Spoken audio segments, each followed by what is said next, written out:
What's up, guys? This is the Osmo.com Night Shift Podcast. We're talking some MLB for Thursday, August 23rd. Just 9 games to talk about. 4-game early, 4-game main slate. Coors Field is left off at the early on DraftKings, it looks like.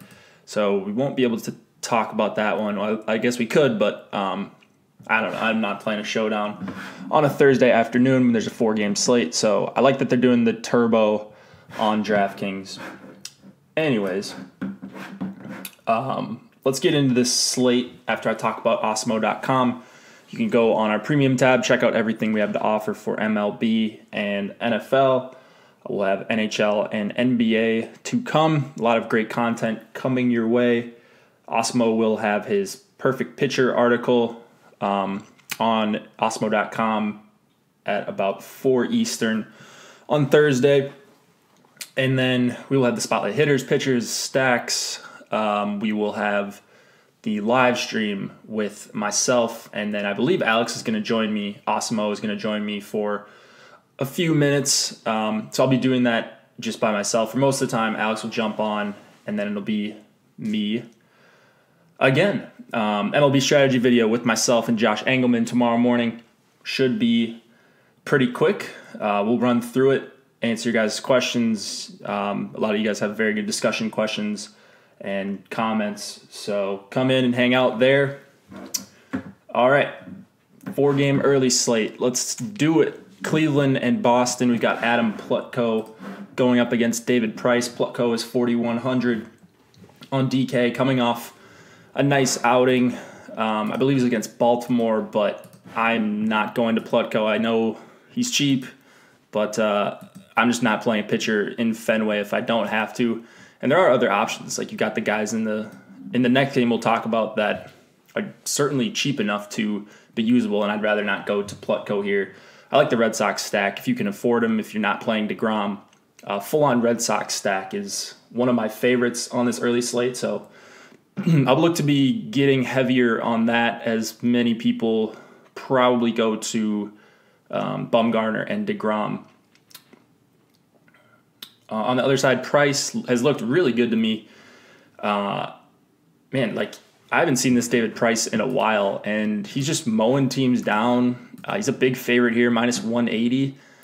At first, I didn't really want to play him, but I would think he's going to be less owned than Madison Bumgarner in this spot. And just as an ownership pivot, I think that Price makes some sense. I mean, I'm still worried about Lindor and Ramirez and Encarnacion to some extent, but the way Price has looked recently, missing these bats and posting these strikeout numbers and going deep, he's certainly on my radar. Usually I would just cross him off, but for 7K, even against Cleveland, I definitely have some interest. White Sox, Tigers, James Shields going up against Matt Boyd.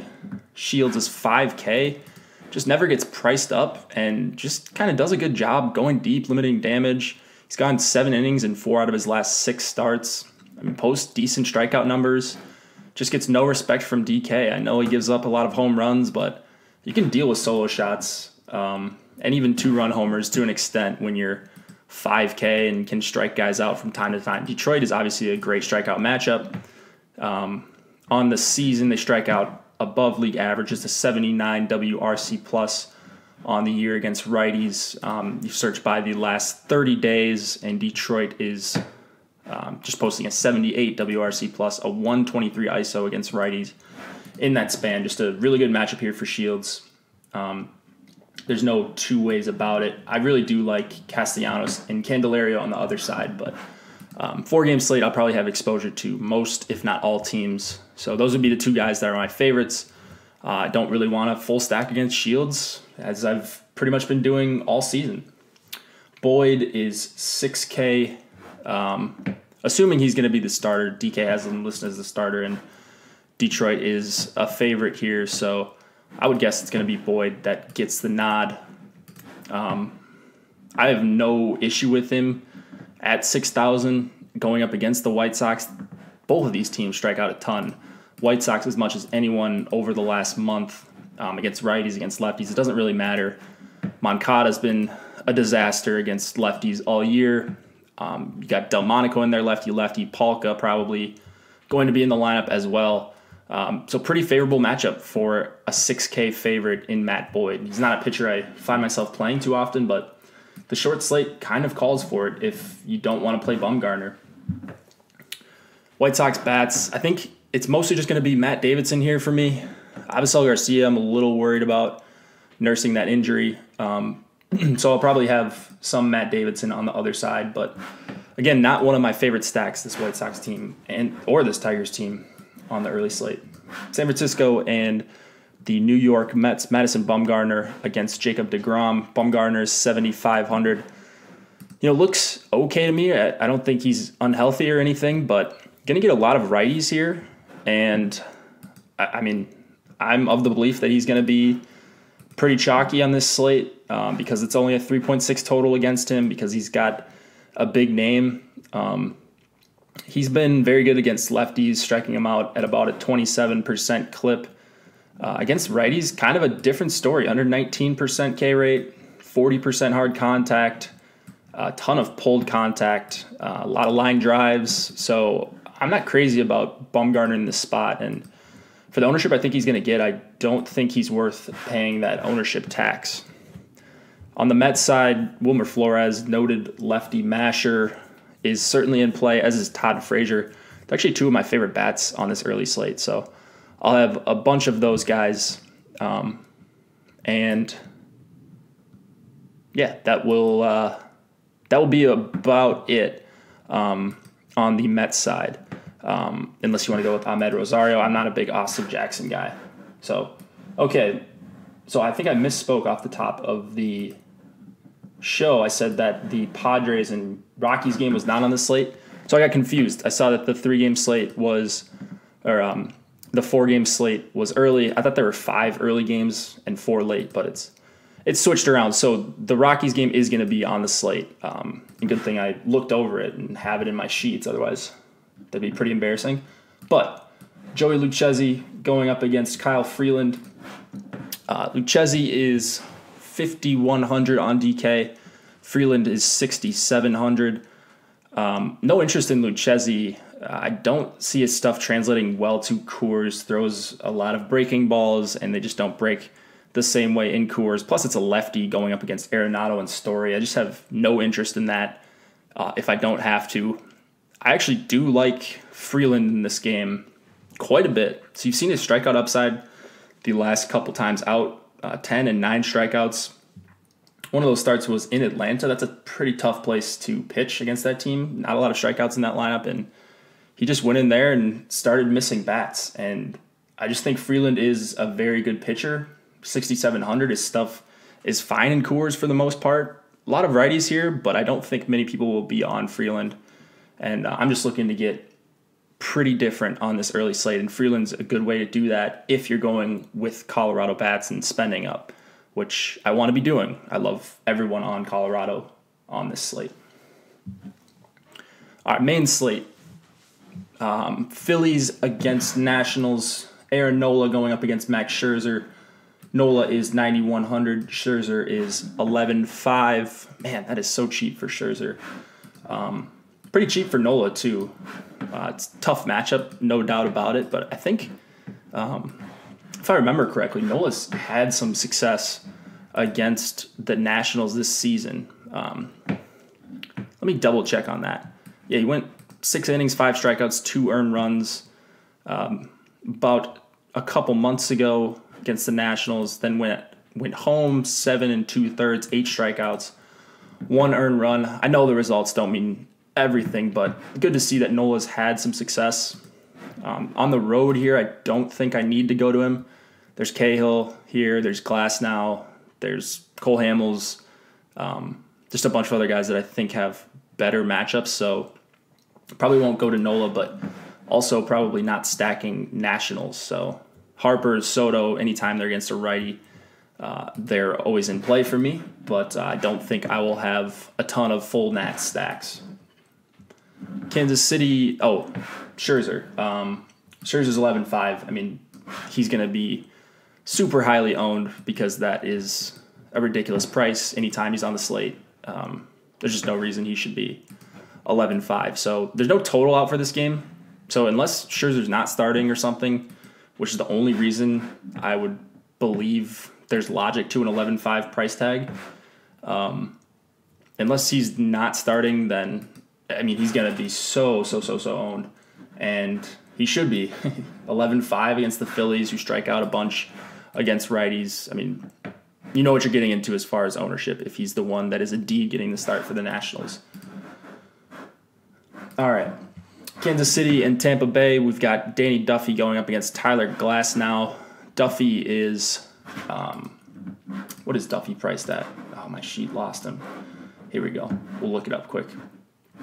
Duffy is 6,400. Tyler Glasnow, 8,400. Not really any interest in Duffy. He's coming off a 12-day layoff, and I don't really like playing Duffy anyways. A lot of lefties in this lineup, but I don't really think you need to go to Duffy tonight. So, or on this slate, on this Thursday slate. The guy on the other side, Glasnow, is probably my favorite play on this slate. 8,400. He went 94 pitches last time out, survived 6 2/3 against the Red Sox. I mean, he's just got an electric arm, and when you have an electric arm against Kansas City, you're a great candidate to rack up a ton of strikeouts. So, Glasnow going to be on a ton of my GPP teams. The non-Scherzer teams, especially, I'll have him with Scherzer, with Cahill, with everyone. I love Tyler Glasnow on this slate. I really think this could be a double-digit strikeout game if things break his way. Atlanta and Miami, we've got Sean Newcomb going up against Dan Straley. Newcomb is 7,800. Straley, 5,600. Braves are a minus 170 favorite. Newcomb is sure to get some ownership, but I actually like some hitters against him, namely JT Realmuto, Brian Anderson, and Starlin Castro. So that's going to be a super contrarian stack against Sean Newcomb. You saw him get touched up against some lefty mashers at home against the Rockies. And I kind of expect that here again. I don't expect that. I think that's a decent possibility, and it's going to be good leverage off of Newcomb. So Anderson especially is 3,500. Dual position eligibility on DK. I really like that play. Realmuto, one of the highest priced catchers, and not many people will go to him. So I'm looking forward to some Miami mini stacks. Straley, just no chance I get to him. He is 5,600. I know people will play him. People always play Dan Straley, but I just can't get over the quality contact he gives up to lefties. On the season, a 32.5% line drive rate. That's one of the highest in all of the MLB. 45% hard hit rate overall, just 14% soft hit rate. I mean, this guy just gets crushed by lefties. And yeah, sometimes they're line drives and not fly balls out of the park, but Freeman and Markakis, Albies, these guys are all going to hit him hard, or at least they should. And then we've got Acuna and Tyler Flowers in there. Camargo, I think, is a decent hitter. It makes for a really easy full stack against Dan Straley. So that's where I'm going. Atlanta is maybe my favorite stack on this main slate. So I wonder if that's going to be contrarian. I'm really interested to see ownership projections now as I start talking through this. Cincinnati and Chicago. This is in Wrigley Field, possibly a Wrigley wind game. Right now I'm seeing 10-mile-an-hour winds out to left center. And if that's the case against Anthony Desclafani, I love the Cubs bats. Every time it's a Wrigley wind game, they're super popular. And they're kind of priced down. You've got Rizzo, Baez, both at 4,700. Schwarber only 42. Daniel Murphy only 41. He led off on Wednesday. I mean, it just looks like a really good spot for or against a guy in Desclafani who gives up 40% hard contact to lefties, a 458 xFIP, under 20% K rate. I mean, he gets squared up as much as anyone, maybe outside of Straley, on this slate against lefties. So love the Cubs bats. They're going to be very popular if this wind holds up. Cole Hamels is 10-4.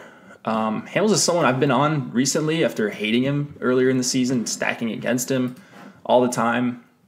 Just looks like a really, really solid pitcher. The problem is he's 10-4. He's getting all the things I like. He's getting the swinging strikes and the chases to some extent. Not doing great on the first pitch strikes. I'd like to see that rate go higher. But nothing really to complain about here with Hamels besides the weather. He certainly does give up a lot of quality contact, especially to righties, and that's concerning when you've got Eugenio Suarez in there. Peraza I have as a pretty decent hitter against lefties, and then I don't know how good these guys are, Dixon and Phillip Ervin.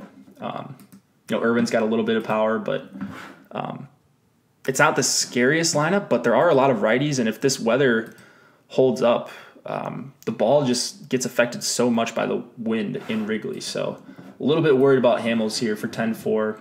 And then Scherzer's only $1,100 more. Hard to justify playing Hamels when they're that close in price. Last game of the night, we've got Oakland and Minnesota. Trevor Cahill going up against Cole Stewart. Cahill is someone I love playing. I actually like that there are a bunch of lefties in here for the Twins. We're expected to see a bunch of lefties, probably 6 of them. Cahill striking out lefties at a 27% clip this year, 2.93 xFIP against them. He gives up quite a bit of quality contact when guys can hit him. The problem is sometimes you just can't hit Cahill because his stuff is really good. Struggles with control sometimes, but you see what he can do when he puts it all together. 7 innings, 7 strikeouts against Houston in his last start. He gets these games with 18, 19, 20% swinging strike rates, and that's just really, really hard to do at the major league level, and Cahill's one of the guys that can do it. So $9,200, I'm not crazy about the price, but it's high enough where I don't think a ton of people will be on him, especially on the road here. He pitches better at home, but I'm going to some Cahill here for sure. Another reason why I'm worried about Hamels, and I'm not really worried about targeting against this Minnesota team. Stewart is 4,100. Not really any interest in him. There's a 5.3 total against him, which is pretty big for a road team in Minnesota. I just don't really think Stewart has anything that you should be scared of. So this is another great Chris Davis spot. He hits righties better than lefties. Matt Olson, Jed Lowry, Matt Chapman, it's all the usual suspects. Piscotty I have as being a pretty solid hitter against righties as well. So it's going to be a lot of Oakland stacks for me, and basically no Cole Stewart. So that's the slates for Thursday, the 23rd. Hope you guys enjoyed the night shift. Come hang out with me and Josh tomorrow morning. We're going to be getting started a little bit early. I believe we're going to go at 8 Eastern tomorrow morning. So set your alarms if you want to watch us. That's usually an hour earlier than when we start. Osmo will have his article out, The Perfect Pitcher. We'll have a bunch of content coming out throughout the day. Good luck researching these short slates, and I'll talk to you guys in the morning.